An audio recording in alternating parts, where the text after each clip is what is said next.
Frills.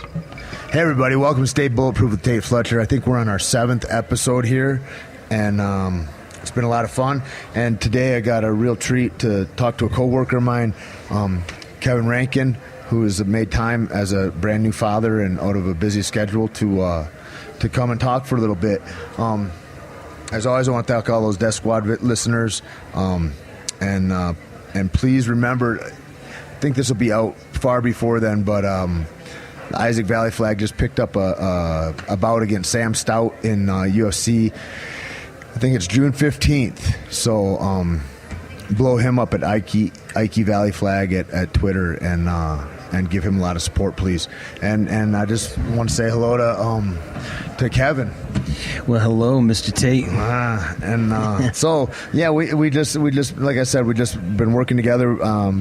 I think both feel uber fortunate and appreciative on this last little bit of Breaking Bad here that's going on, man. I get giddy thinking about it. It's like it seems really. It's like when we were talking about earlier, and I go, God, I don't know how I got here. I did this bodyguard job for this guy. I worked in this as an athlete here, and I come out of these backgrounds, and then like, fuck, how'd I end up here? And it's just kind of that thing of one foot in front of the other. But man, no, it's true. I mean, I think if any of us had that 20/20 hindsight that we always talk about, we would probably shit our pants and be like, what, that's my future, Right. Had you known that was the route you were taking, you wouldn't believe it anyway. No. I wouldn't believe I'd be where I'm at, from where I come from, So. What were you, you've been acting like 10 years, is that right? I'd say my first professional gig was on Unsolved Mysteries in 1995. Holy shit. So we're looking at 18 years on now. Crazy. Yeah. And since, how far did it precede that where you're like, that's what I'd like to do? Oh man, I think earliest memory, I was always into movies. Right.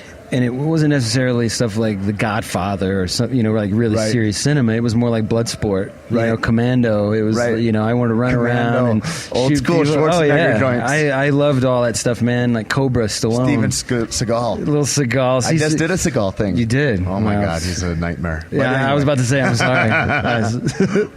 And that's the kind of stuff I really want. And so initially, I wanted to be a stuntman. Yeah, because I watched The Fall Guy growing and they're up. badass. And they're badass. And then I realized, Lee Majors is an actor acting like a stuntman. Right. And I was like, okay, well, that's what I want to do. So I mean, it really was. I've always wanted to do this. I never had any training. I just sort of bullshitted my way through it. You fake it till you make it, and you talk with confidence, and people believe you. And then eventually you have experience to back up, that talk. It's like you make up. I remember the first time I'd ever started thinking about putting together, like, well, you need a resume and a headshot, is what everybody tells you.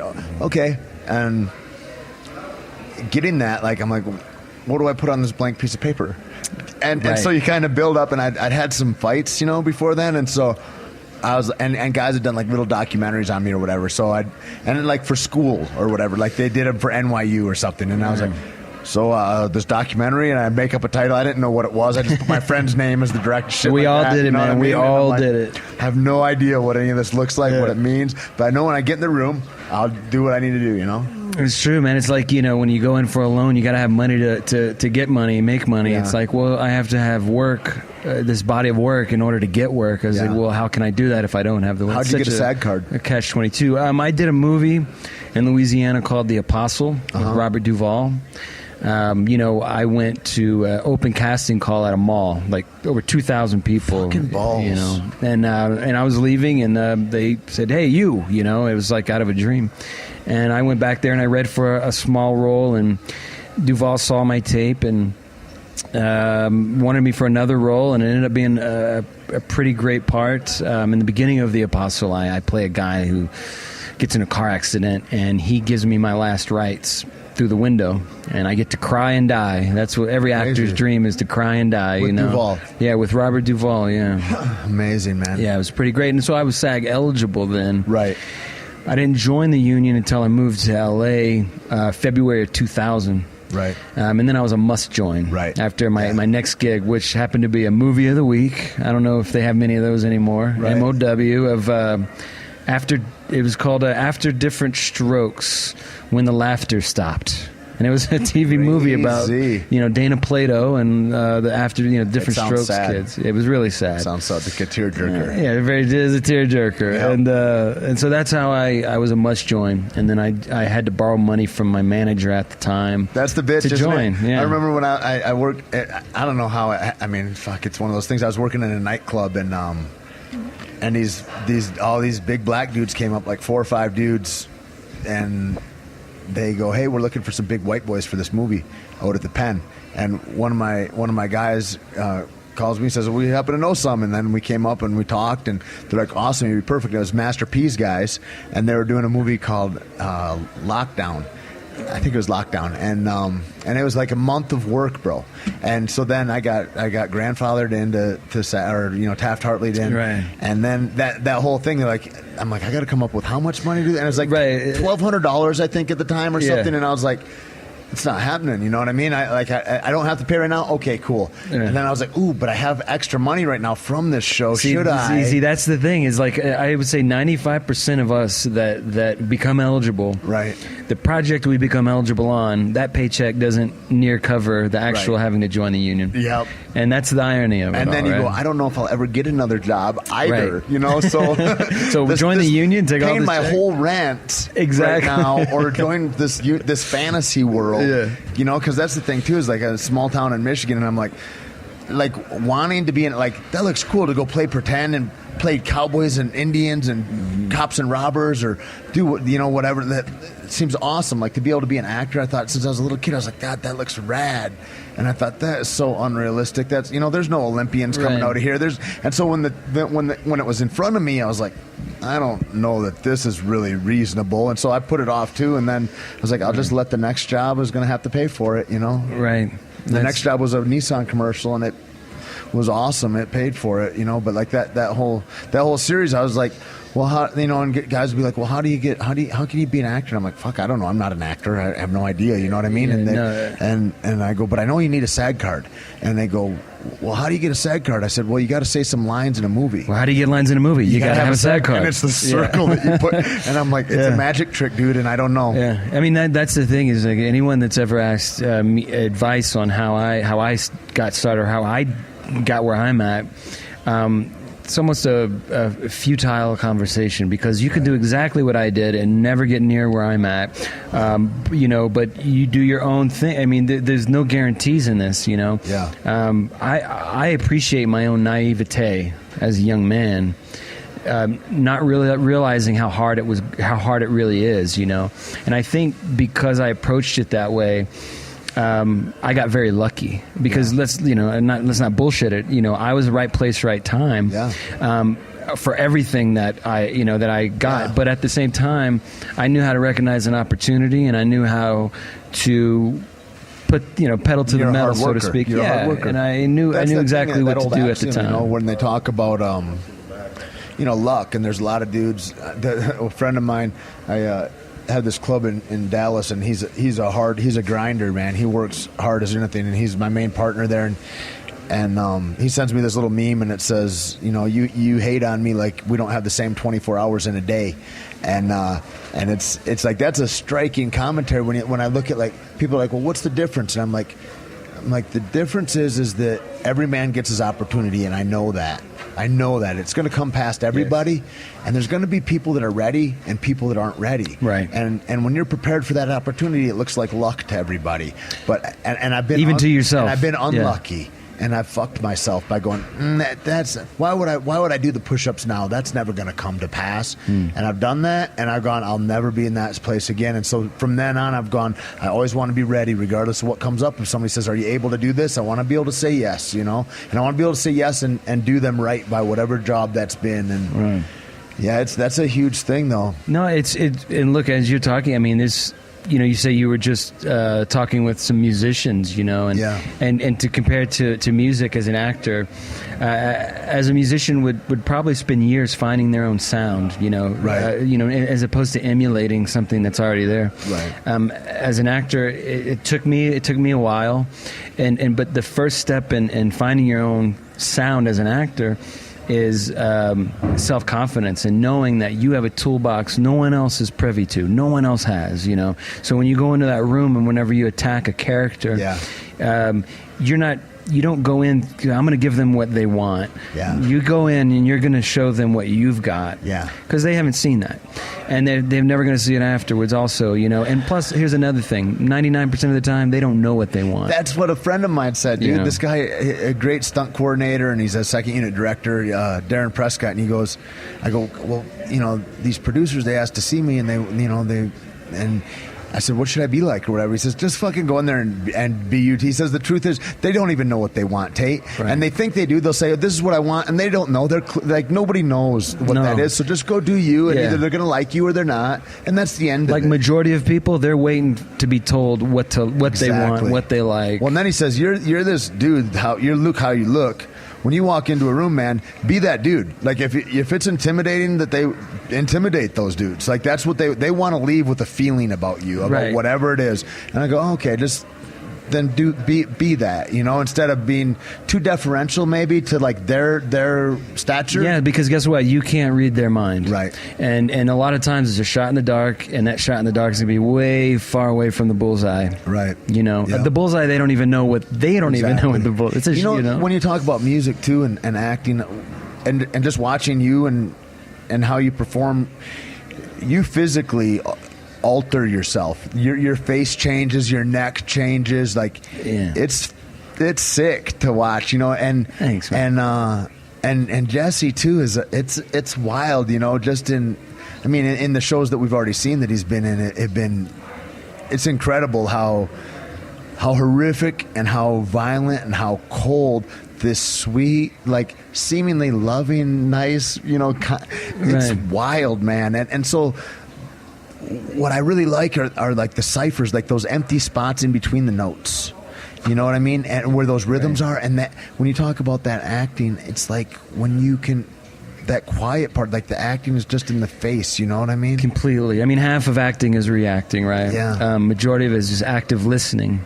And, you know, I think most actors working today, I hate to say this, but they're so concerned and so wrapped around the axle and scared that they're just trying to remember their next line. Right. So they put on this face as if they act like they're listening, and they're not really listening. Right. But if you actively listen, whatever you're hearing will naturally lead to it will naturally lead to whatever your next line is. Majority of the time. And what you're saying is that space between the notes that allows the notes is very zen, right? Yeah. Like the space between the bars is really what holds the tiger in, you know, not the bars. And it's the allowance of to fill it, you know. And I always thought growing up that acting was changing physicality, your voice, your face, you know, really disappearing into something. You know, there's a couple of different types of actors, you know, and that's what motivates me to get out of bed in the morning is something that I can really immerse myself into, you know. Well, I think it's like earlier when that woman was describing you and saying, well, it's like Gary Oldman, and when I'm sitting with my husband and we see Gary Oldman across, and nobody recognizes that that's who it's. There's a similarity in there in that people know those characters, and somebody that's playing the same character in different movies, you know what I mean? Like Vince Vaughn is movie Vaughn stars in every movie. You know celebrities, what I mean? celebrities type play themselves, right? Essentially, in different then situations. You see actors that move and morph into characters. It's a different deal. It's man. exciting. You're looking at artists, man. Yeah. You know, I mean, I'd like to consider myself in that respect for sure. I want to ask Jesse too at some point, but. Because he was in The Master, right? And have you seen it? I haven't seen it yet. I got it waiting for me. God, I wish you had. It's like visually striking, and the performances in there, like everybody's, it's incredible. It's one of those things where you're like, I just want to watch these people. You know what I mean? Right. But the story, I'm like, I have no idea what this is about at all. Because ultimately, maybe it's not about the story. It's about the human characters, relationship. Man. And here's something Jesse told me about Joaquin Phoenix. Yeah. Joaquin before this, he had that documentary, that mockumentary he made, Yep. and a lot of people, thought, oh fuck, Joaquin's fell off the deep end, Yeah, he's gone fucked crazy, up, yeah. and then this is his next film they see him in. Yep. A lot of people thought, whoa, he's physically, he's really like fucked up, and even Jesse on the day would be watching him and thinking, oh fuck, he's really, and then cut, end of the day, everyone go home, right. and he just straightens up and then walks out like a normal, healthy young man, and he's like, oh yeah, that's right, he's acting. And that's a man on set with That's him. powerful. Yeah. What do you think of that? Where you see guys like, I don't know, like a Val Kilmer and like playing Doc Holliday, or like where guys really get into the sickness of a character, and the fact, or like the better example is maybe the Joker. And did he sink down into that to be more a part of that, and it cost him his life? Yes. Here's the thing. I think that the human psyche and the mind is a lot more powerful and a lot more mysterious than we know. And when you play with that, you're playing with fire. That's my opinion. I'm not a method actor. I don't have to bang my head on the wall to have a headache in a scene. I know what a headache feels like. I can I can draw on that. Right. And if a suitcase is heavy, throw some bricks in it. There's certain things that are going to make the performance better for the final result. And I think that sometimes these method actors, man, they don't know they're being affected. They don't know, and a lot of times till it's too late. Right. I'm not saying I know what happened with Heath Ledger, right. But at the same time, I know he couldn't sleep. I know, he had insomnia. I know things were keeping him up. Things were on his mind, But I think it's a dangerous thing for sure, man. I really do. Yeah. Are you leaving? Yeah, in a minute. Did I interrupt something? No, we're good. We've just been joined by the very handsome Jesse Plemons. Jesse Plemons here. I just want to say hi. Say hi, Jesse. Hi. There's Jesse. We were just querying over Kevin's shoulder right now. We were just querying about the Master, and I said I've got no idea what that was about, but it was fantastic to watch those characters. So maybe you could get actually talking about that, or you're just saying? Well, no, we actually were, and then we led up to method acting. I and mean, was let's not get a big head about it. dangerous. We're not talking. I mean, it just came up in passing. Oh, how powerful the human mind is, and sometimes actors go a little methody and don't even know that they're affected, and it bleeds into their normal lives, and it could be a dangerous thing. I was just saying, I could bang my head to get a headache, but I know what a headache feels like. So. Yeah, I mean, it's just sort of... You got to talk into the microphone. Methody. You used the word methody. I think it's just different for everyone. It's just what makes a person comfortable. So sometimes just people need to bang their head against the wall to feel comfortable to step into a scene. It's funny you say bang your head against the wall to feel comfortable. It's getting outside your head, right? Make you comfortable in that moment, and maybe it's to knock yourself out of the reality to get into somewhere else. Sure. Let's talk some Klaus Kinski. That quote in the last Time magazine, where he, I guess, some actress asked him why he approached roles the way he did, why he did that, and he was like, because I don't think I'm good enough to do it any other way. And so it's just a matter of finding out what it takes for you to feel ready. That's it. I mean, that's all it is. The method is like, it's just. Do you think that that's then? I mean, not that it's a gimmick or a trick, but it's almost like a superstition. Then, like, then it begs the question: does the man have the talent without that, or is the talent begot after the fact of him getting into this place of banging his head against the proverbial wall? Do you know what I mean?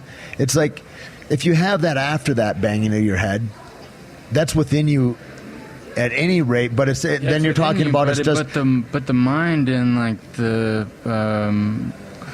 it's different. That's different. Hey, there's Cory. It's just a totally different. That's a different part of the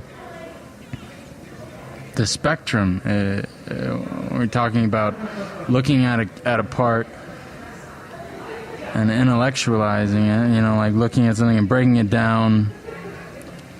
And then how do you get yourself to a place where you're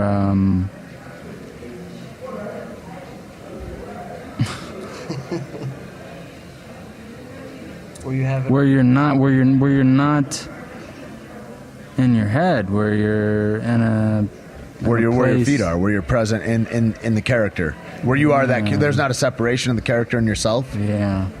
I mean, but that's what I was talking about. Where some people, just human beings, are not built to go down that route, and then it'll affect their normal lives. Some people's psyches just might not be able to handle shit like that. Like a Klaus Kinski, like that guy would dive into some crazy shit, and he would have a hard time coming out of it. I mean, and I would say this is not for everyone, because everyone has their own process. And here's what I also say: it's extremely difficult to explain your process. You ask me, what's time? I know what time is until you ask me. I know what my process is until you ask me. I don't really know what my process is. Sound like a jackass whenever. It could be a cocktail issue. That could totally. No, but it's fucking Kinski. That's something that's totally different. Like that's he's. Do you think that's a madness that precedes he's exploring it? Things out of necessity, out of like he didn't fit into just normal day-to-day life. He needed a format to. I think he romanticized the fact that he didn't fit in, and he really loved that and played that up. Yeah. What do you think that he would have been if not who he became? He would have been in an asylum or something. Yeah, I mean, Probably. because he would have been proud to be in an asylum. Is what how I feel about. There's a lot of people that talk about that they're with real mastery, with real excellence. There's a madness that's there that's a driving madness that makes them that thing. But without that thing, without Jordan having a basketball, what does he become with that madness inside him? Passion. Without that. Able to export it anywhere. There's no manifestation of that. There's no release for that. I mean, look at Daniel Day-Lewis, who is. It's all pointed. It's all like. It's somehow. It's somehow completely unrestrained, but still within the confines of like. Of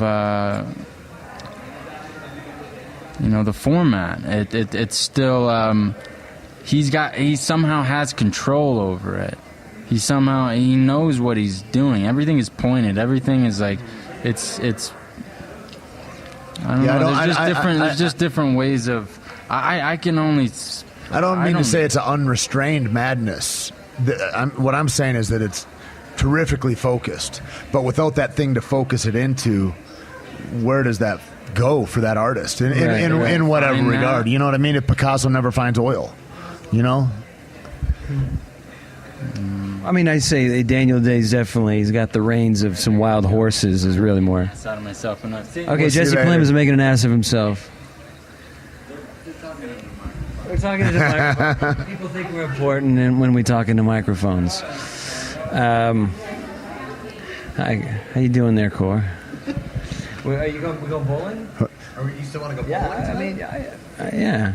We're talking about doing some bowling. You're interrupting our podcast that we're doing. That we're just kind of sit and talk, have a conversation. We're in the Hotel Sheraton, and we've got Kevin. Makeup artists and girlfriends and all types coming through here. Yeah, we're just doing this. Good to see you again. You too. Yeah. You guys gonna get a drink at the bar? I guess that's what they're talking about, but maybe some bowling. We haven't figured it out yet. So. I'd love to do some bowling. We'll see in a few. We'll be open to suggestion. Yeah. Let you guys figure that out. After you guys get a little more liquored up, you'll be open to suggestion. All right. Have fun, Joe. All right. To reiterate what Jesse was saying about Daniel Day is, he, like I said, he has the reins, but the reins are attached to some pretty wild horses, and wild horses that he can communicate with, and how every actor has a different process, and this madness that we're talking about everybody has their different motivations for their madnesses. Like, I think of Klaus Kinski. This man was trying to find his place in the world, and he found it through acting. And like Picasso, he found it through oil. I like to think that this, acting is definitely an outlet for me, but I don't know what that really means. Right. What would you be doing without it? I mean, what were you, or here's a better question: what were you doing preceding? Oh, you're living in Louisiana. I was living in Louisiana. I was working at a machine shop, sandblasting old barges. Doing a lot of. You're in your late teens, early 20s. Late teens, early 20s, and I'd always wanted to be an actor. I used to hold up in my room and turn the camera on and just turn on like some really, maybe some Rage Against the Machine, just some music really that would get me going, and I would sort of do this thing called primitive abandonment, which is an acting technique, and just sort of lose my mind, so to speak, but just physically, but me, I've always been trying to find, and I think I found a key. I finally found the first key to helping me find the spot where I need to be for characters, and when I'm in a scene, is that no matter how crazy or wild your character is, you always have to approach it from a very calm center. Even if I'm playing a methed out crackhead, right? I can't. I'm not the kind of guy that has to pump myself up, right before. I still have to come from a very peaceful place, very relaxed, and I can do anything. Do you see the way Aaron prepares before? No. He gets worked up, and Aaron Paul. It's amazing to watch him get into that spot where he gets terrified, like where he gets in a terrified mania preceding that, and that's what's been so fascinating about this show, to be on a long stretch like this. And it's different because I've only worked I've worked a few days here and there on TV shows, but mostly on features, and it's a different. It's a different feel on this show than anything I've ever experienced before. Right. And to be able to see, not just one, you're seeing a handful of fine actors interacting together. And all have different processes. They all got their own deal. Completely different. Yeah. And none is better than the one before it. It's what's working for them. It's what's working for them. Exactly. Just like life, man. Whatever helps you. That's the... It's not like they're there and they're cemented in their technique or their way, but they're open. Like, well, hey, what do you do here? Here's how I found a way around. And there's this dialogue that happens that's really beautiful in the growth that's there. In that this isn't finite. This is a Morpheus kind of. Moving, growing art. Yeah, man, you always hear that, man. If you feel like you're done learning, you're done living. Yeah. I'll never stop learning for this, and I work with people like a Michael Bowen. Yeah. Who has not the first inkling of how talented he really is, That man, he's the real deal. He's the guy that us character actors, I hate to use the term character actor. It's so stupid. Every actor is a character actor, Sure. That's what we do. We play characters. Right. And someone like a Michael Bowen, who I've watched forever, and to just be with him, and he, and how actors, we can be so insecure sometimes, and it helps, just seeing that helps me realize it's okay to be vulnerable and insecure, Right. That's all right, Yep. It's cool because that leaves you open. That's what makes you an artist, that you are open to things, Yeah. You're That's not the beautiful impenetrable, thing about, even when people would talk about fighting and they talk about everybody looks at the bravado of it, or how, that's so tough, or it's so savage, or it's like whatever anybody's idea is that hasn't walked in those shoes, but like you're basically in your underwear under bright lights in a dark room yes. with all your enemies, your friends, your loved ones, your mom, people that want to see you fucking suck. Everybody's there. All under one roof. They're all there to scrutinize you regardless of what happened. Wow. And you may get dominated in the most primal way by somebody else. This is sort of a fractal of life, of the universe. It's the same deal. All under one roof. That's when I started, really putting those things together, and I go, these microcosms are just they're completely mimicking these macrocosms. Yes. And and the parallels in every aspect of life where people are burying themselves. Like I go to comedy shows and I love to go to the open micers before my friends go on, and I'm like, I just watch those guys and I go, for 90 seconds, that's the bravest motherfucker I've ever seen in my life. Up there just fucking eating it, sucking, horribly uncomfortable, under lights, in a dark room, people yelling, and I'm just like, that guy is amazing. And he's got nothing, he's broken. And you watch people break on stage, and then you watch him and he's there the next night. And it's like that ability to lay yourself out like that under the scrutiny of the world and to come back and do it again. That's a guy that can't be stopped. And that's what you're talking about, is honing yourself in that regard. I think, right? Focusing that laser. Yeah. That intention and first of all, you have to realize, why am I doing this? That takes a long time. I still don't know why I'm doing that. What drives me, honestly. Right. I have a clue. And I think it's about, and it has to do with words like being genuine, honesty, connection. Where I felt like that's interesting. I feel like my teenage years, and I think everyone kind of went through it. Felt like I wasn't doing life right. Right. I wasn't living really in the moment. I didn't get the playbook for this shit. I didn't get the play. I wasn't in the moment. Right. And I felt like, wow, I'm not really connected. All I'm doing in the moment is thinking about, hey, what about this moment? I always felt disconnected. Right. And then when I first started acting, between action and cut was a blur. And I didn't know what I did after cut was called. I don't even remember, did I say that line? Did I do this? As I started approaching that calm center that we were talking about, now, between action and cut, time stops. And I feel like sort of a god in my world, in my atmosphere, to where now I'm making choices and I'm creating moments. Time has slowed down for me now. Now I'm trying to carry that into my own life.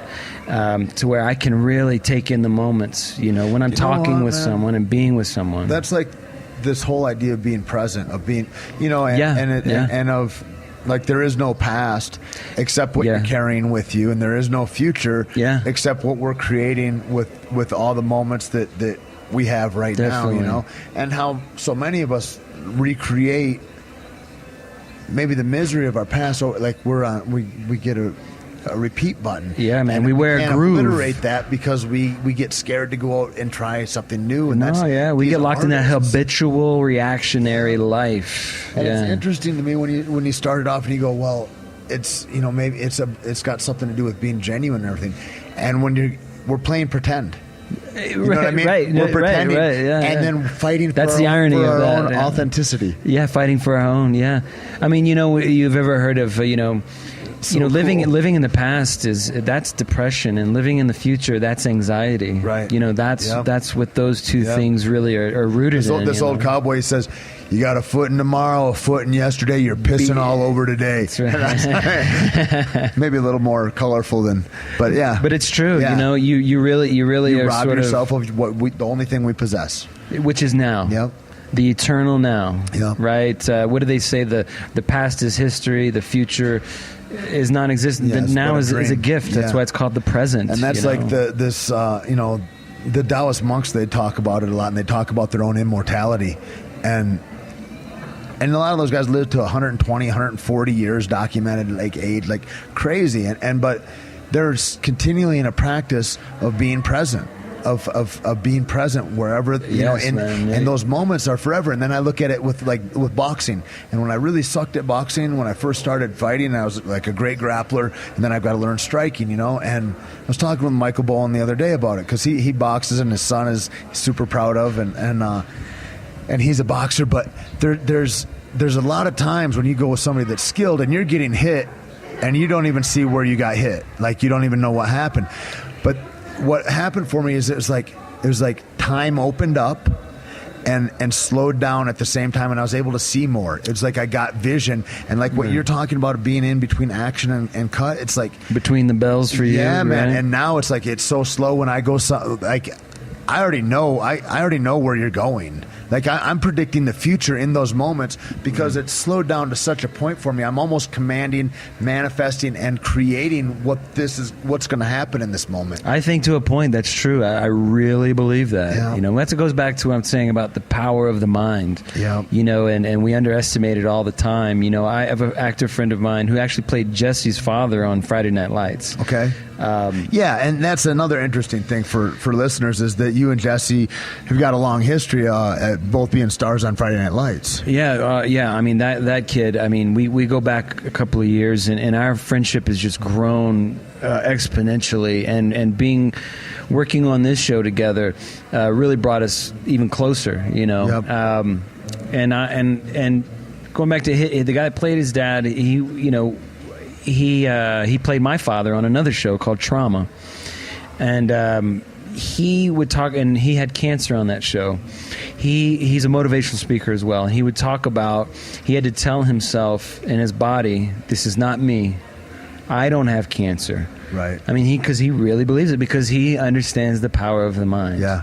You know? There's a friend of mine, Duncan Trussell, and he had testicular cancer, and he said, you know, he was talking about, I've really got a problem with this whole cancer survivor thing, as if this typifies the entirety of my life. That, you know, and we get stuck with these ideas. And he says, I mean, he's like, and I got through that. And if you're battling it, fight the good fight and all that. I don't want to, disregard that in any way or discredit what you're doing. But the totality of who we are doesn't stop when this occurrence happens, and then we move beyond it. It's like I've still got, I don't want to be known. No, like he's this. not a survivor. He's surviving. He's thriving. Yeah, you know, it becomes yeah. That these are the building blocks of who we are, and that he doesn't want that to be the major part of who he is, right? In other people's eyes, specifically. Yeah, he's like, what do you think about? You're a brand new father. This is your first baby you just had. Yeah, 2 weeks old. Yes. And as talk about being in the moment, you know. Yeah, man. Yeah, like, being present. And like how that will alter your choices. Like, would there be things that you would have done, 9 months ago that over the last 9 months you've been kind of growing and going, I need to, I think a lot about, like, how can I be the guy today, the Tait today, would look up to in 5 years from now and really admire, and how do I be him right now? And I would think that experience for you, for a real cerebral guy that thinks of those things, did that get tighter even for you? That kind of an idea, and like an urgency of like, I need to do this now. Yeah, I need to get my shit together. Right. Yeah, man, because. For anybody who, I mean, I feel like now I know more about who I am and what I'm about more than any moment in my life. And I think having my little girl, it's really, I changed my identity. I've never felt more like a stranger in my own life, but in the most positive way.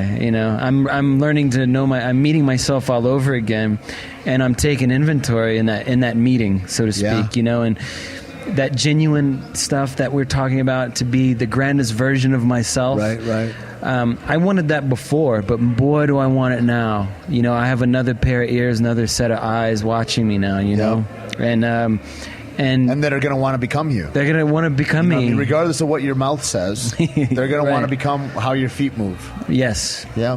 And so it does put an extra bright spotlight on, there's a book, The Teachings of Don Juan by Carlos Castaneda. Yeah. And the Don Juan was, he was essentially he's in South America. He was an untouched tribesman, and he would talk about stalking himself, which is really just, he would just pay attention to the things he did and then question why. Like Eckhart Tolle is very similar. Very much, because all my anger I've found stems from humiliation as a young child. Like when I get angry, I stop and say, why am I angry? Yeah. I've done this so much to where I question, oh wow, I'm enjoying this. This is funny. Why do I think this is funny? I'm really interested in the origins of what the reflection is very important. Yeah, man. I would say so. Yeah. And also one thing I wanted real quick about finding your own spot and who you are. And in that book, Carlos Castaneda talks of Don Juan brought him out in front of his hut one day and said, I want you to find your spot, and then walked away. Okay, Carlos didn't know what the fuck he was talking about. So he starts looking around, feeling this spot here, this spot there. Maybe I'll start feeling for energies, okay, this spot feels a little warmer than this spot. Okay. So after literally probably 8 hours, he had it down to 2 spots. Wow. Okay, he was this spot, okay, or this spot. And he couldn't decide which one was his spot, even though at this point he still doesn't know what Don Juan was speaking of. Right. After 8 hours, he got tired, this spot, that spot, and then finally he sat down and just fell asleep in a whole other spot, which was between those 2 spots.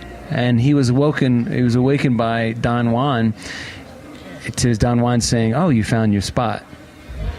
It was a spot that he rested and relaxed into. Right. And the point being, people can come around and tell you what your spot is all day long, but you'll spend your entire life questioning whether, is that really my spot? Right. Because you didn't find it yourself. Right. And it's the harder road to travel. It's the more authentic road to travel, is to listen to your inner voice. It's like what I say when you go into an audition. Use your own toolbox. Yeah. Because no one else is an audience to that. You're the only one that has access to that. Trust yourself. And the problem is not a lot of people trust themselves. You're a born sinner if you're a religious man. Sure. You can't speak directly to God. You got to go to church to do that. Right.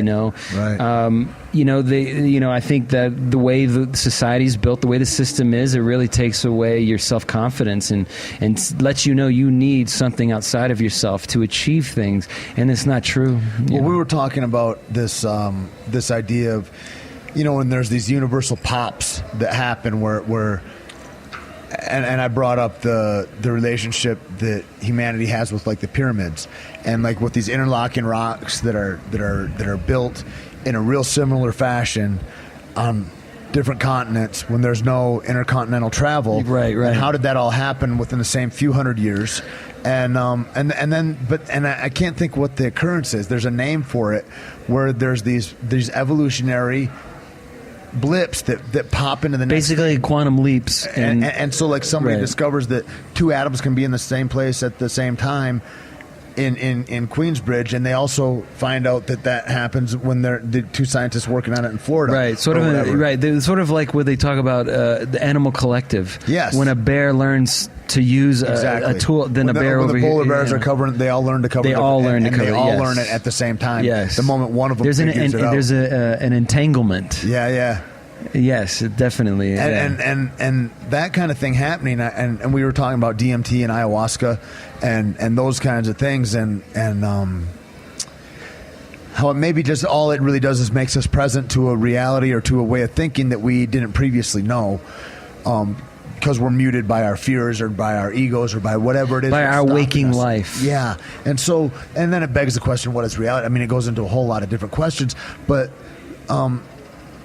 when we talk about being authentic, I wonder, the stripping of our masks in that way, if we could do that collectively, and where we could go, and like really with these kind of podcasts and with people being able to communicate the way they can right now, it's a striking time to be alive, because I'm betting that those occurrences happen more and more and more. Oh, definitely. It's an exponential thing. It begets itself, and it just snowballs. Yeah. What do you think? Like, because then we have these dogmas that keep us in place, right? And religion being a huge one. Yeah. That it wants to keep man in its place. And the reason I brought up like whether it's ayahuasca or whether whatever it is.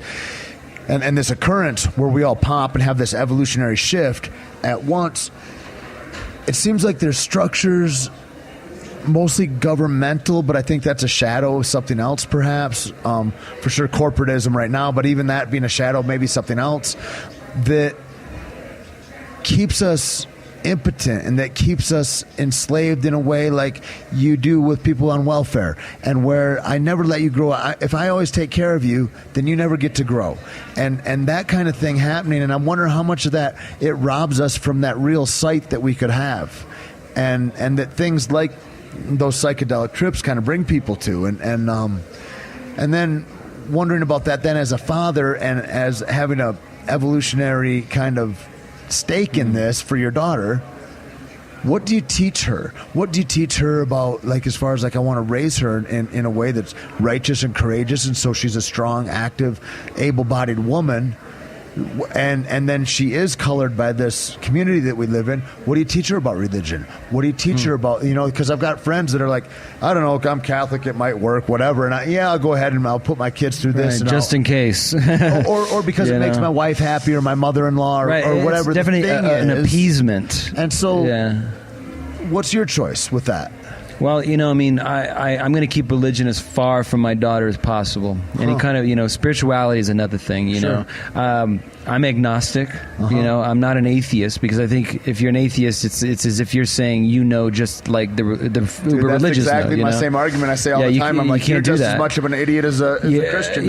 Both are saying that they know, and all I know is I don't know. Exactly, and I think that's the first step. And I know there's something way bigger going on, but I certainly don't know what that is with my finite mind. I feel there's something bigger. Right. I can't get my head around the idea that I die and I'm dirt. I can't get my head there, so I go, there's got to be something, you know what I mean? Right, and I feel like I have a memory where I preceded my body also. I feel like I have a real knowledge, but that's all, who knows what that is. But I know the other side of it that's saying they do know. I'm real skeptical of those folks. Yeah, anybody that says they know, they're lying. Yeah. Or they're really deluded. I mean, my wife has, there's this wonderful woman named Alex who does adjustments on my wife, a chiropractor. She was hitting certain points on my wife, and my wife would be like, oh my God, what is that? What did you just hit? That just sent, this peacefulness. She's like, I don't know. The human body is such a mystery. Yeah. I don't know. And people that say they know what it is, right, are very... they're deluding themselves, like I said, because what you're doing is when you say that you know what is doing, you're cutting off all these other possibilities. That's true. So when you say you know something is actually has a very negative connotation to it. I was saying this morning to my friend Michael Combs. He's like this old mentor kind of guru of mine that's like one of those guys that's way too smart to even have a house. Like he's a street musician and just a really wise dude.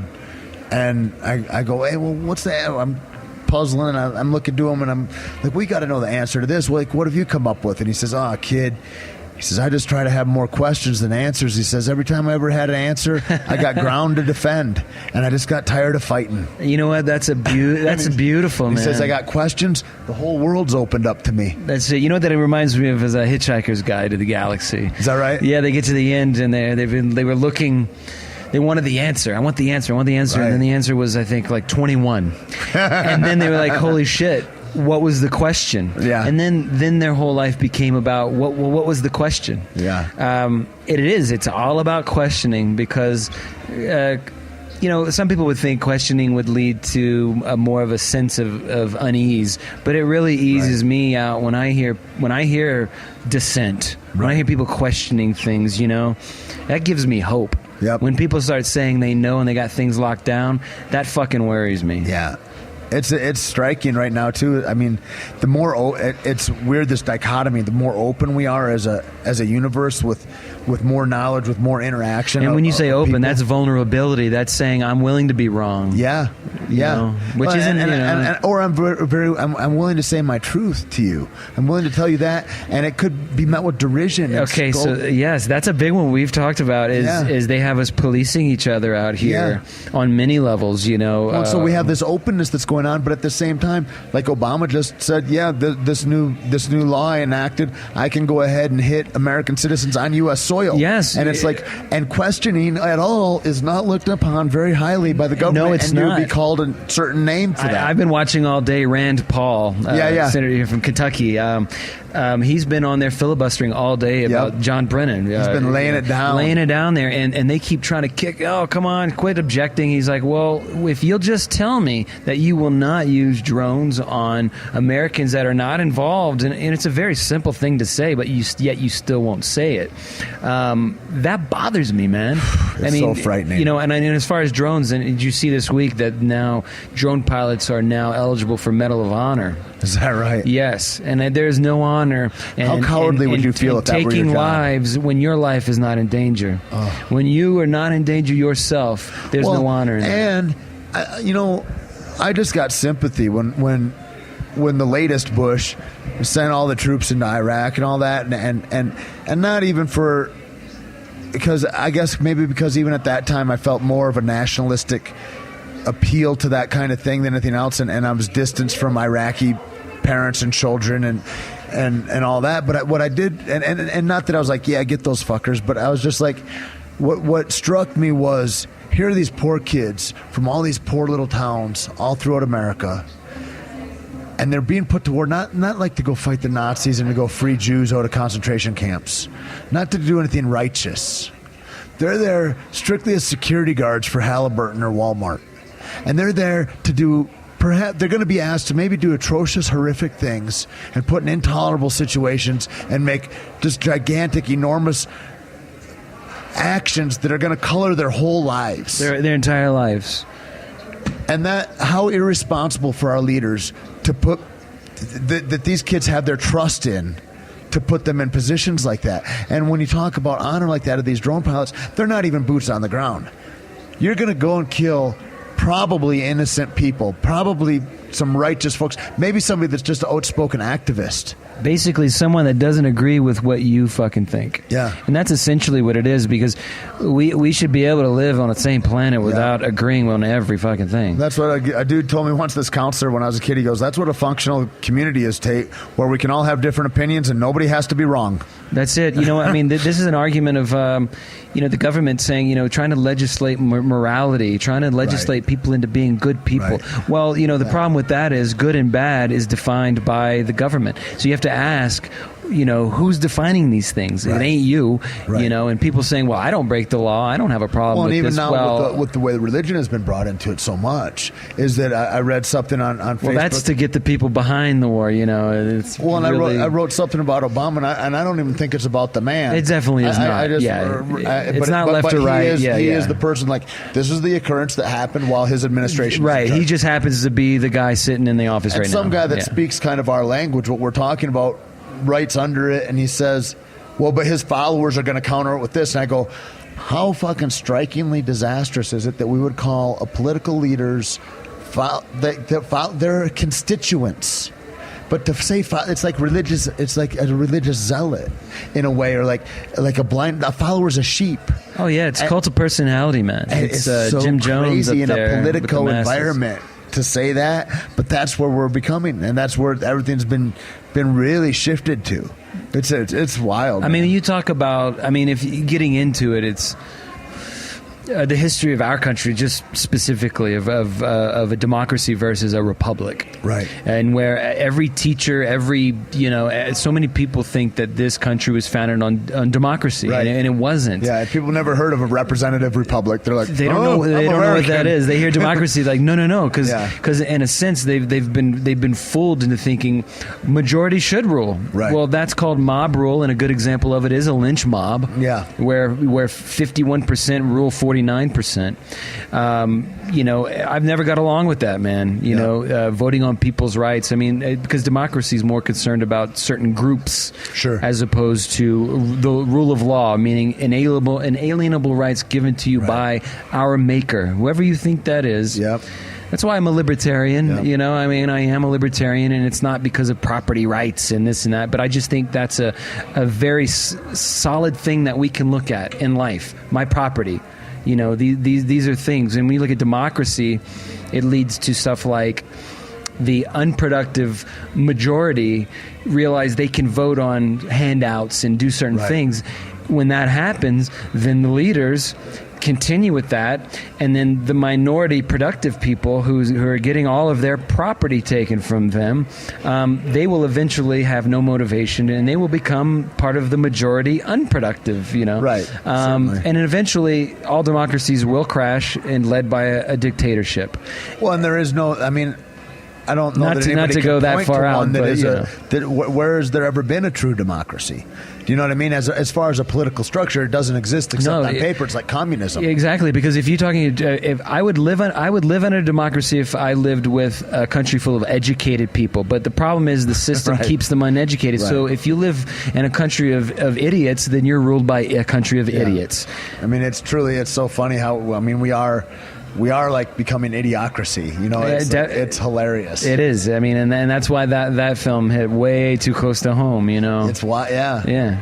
And it's, I mean, that kind of stuff where it's predicting the future, where you're seeing fiction and you're seeing art forms predict the future 10, 20 years out, it's like, that's pretty fantastic to look at. You know, I look at the disassociation that we have, like when we're looking at water or something like that, or like, you know, when dead fish or dead ducks wash up covered in oil or something, and a lot of people are like, well, fucking whatever, there's a lot of ducks in the world, or, you know, there's a lot of that kind of Isn't that a great mentality? Well, there's a lot of what them. do I give a fuck, you know, about that? Yeah. But there's this disassociation that, like, we can't see that we're killing ourselves. Like, that's the way we're treating an environment where a living organism is, and now it's unfit to live there, and it has killed that Right. organism. That is our same, like, we don't think that's the same air and water that we're breathing. Like, that's a crazy trick that BP No, or you're whoever completely else right. is doing on They, us. they really see BP and those kind of companies love the term global warming. They love climate change, when really that's a distraction from really what it is sustainability of being able to live. Right. You know, I mean, look, okay, the world's going to be fine whether we're here or not. It will heal Absolutely. itself. Deepak Chopra once said, if all the ants died in the world, the Earth would die within 5 years. If the humans were gone, it would heal itself in 5 years.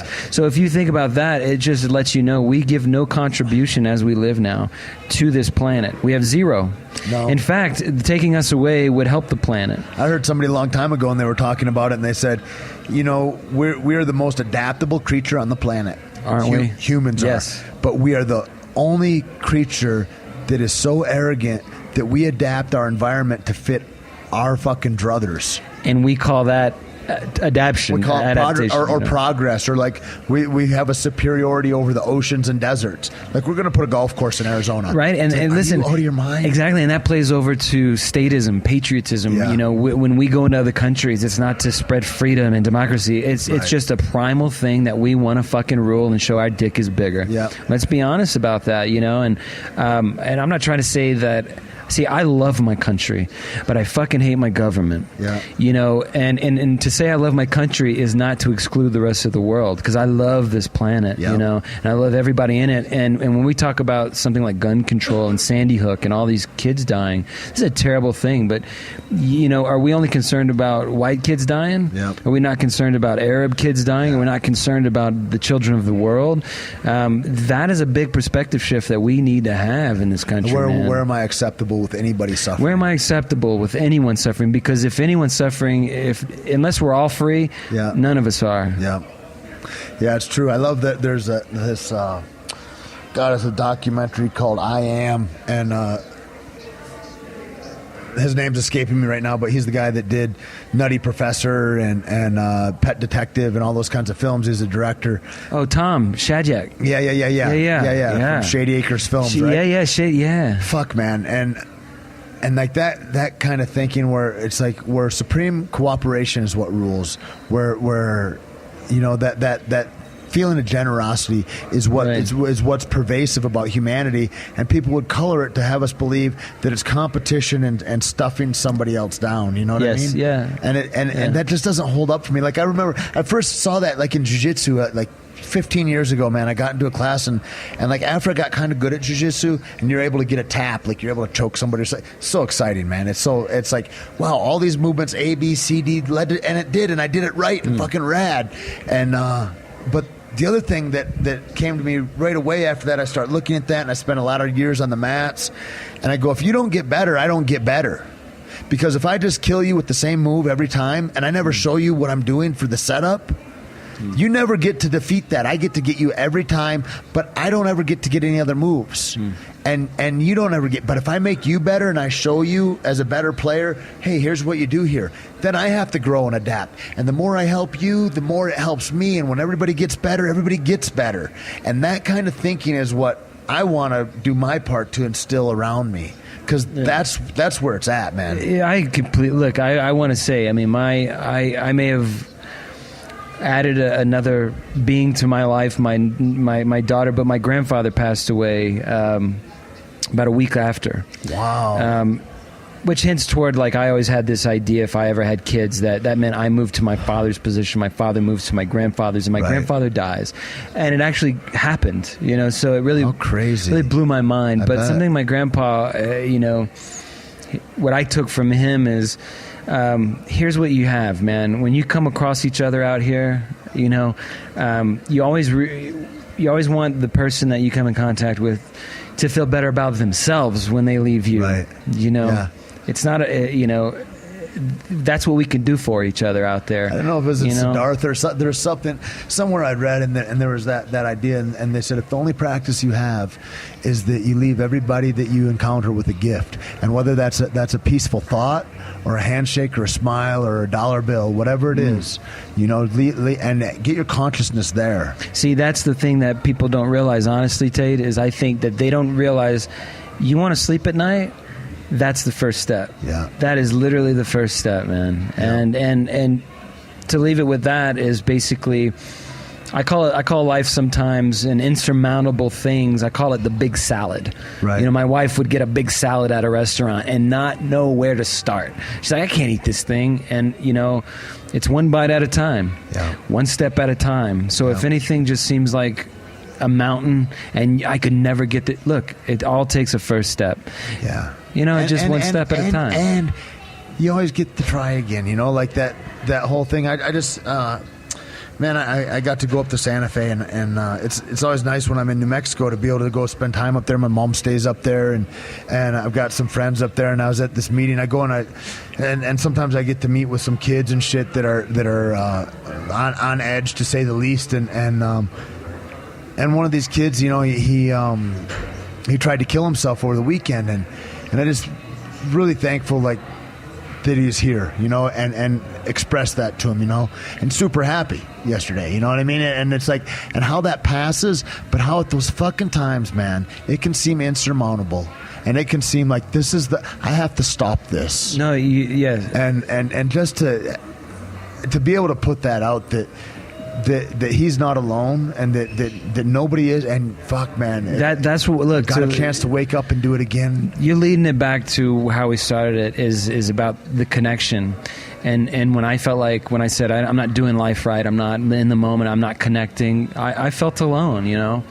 And just to realize other people have felt that same way automatically connected me. Yeah. To say, wow, you're not alone. And for people that want to in their life, really in reality what you really want to do is end the life you're living, right? Not your life. Oh, that's fucking powerful. Do you know what I mean? Cap. You want to do a very specific suicide, and it's not ending your life force. That's poignant. You know? That's a whole new. It goes right in line. This cat was putting out a couple weeks ago. He said. He said, you know, everybody talks about they want a new life, they want a new way to be, and he says they don't want to pay the price. He says, you know what the price is, Tait? You know what the price is of a new life? I go, huh? He goes, your old life, and it's got to be all of it. You know what I mean? And like to fucking really, and it's scary because like it's very, it's like, all you've ever known. I'll sit in my it's own all shit you've ever that's known. all I know. You know what I mean? You'll marinate in your own shit. Because it's all you've ever known. Because the unknown is more scary than living on. Yeah. And really, with what you're looking for is just because listen, you kill yourself. There is nothing else, okay? Right. Just, you know, that as far as we know. But we don't know. Once again, we don't know. Hey, I could say that for sure. We don't know, but. One thing that I really believe is you're just looking to get out of your situation. Yeah. That's it, man. You're just looking to end the life you're living. When I was really looking, I felt like hopeless in it, and I was like, I don't know who I am, I don't know where I'm going, and all that kind of stuff. This old cat, he goes, you ready to cash your own check, kid? He says, good, you can try anything.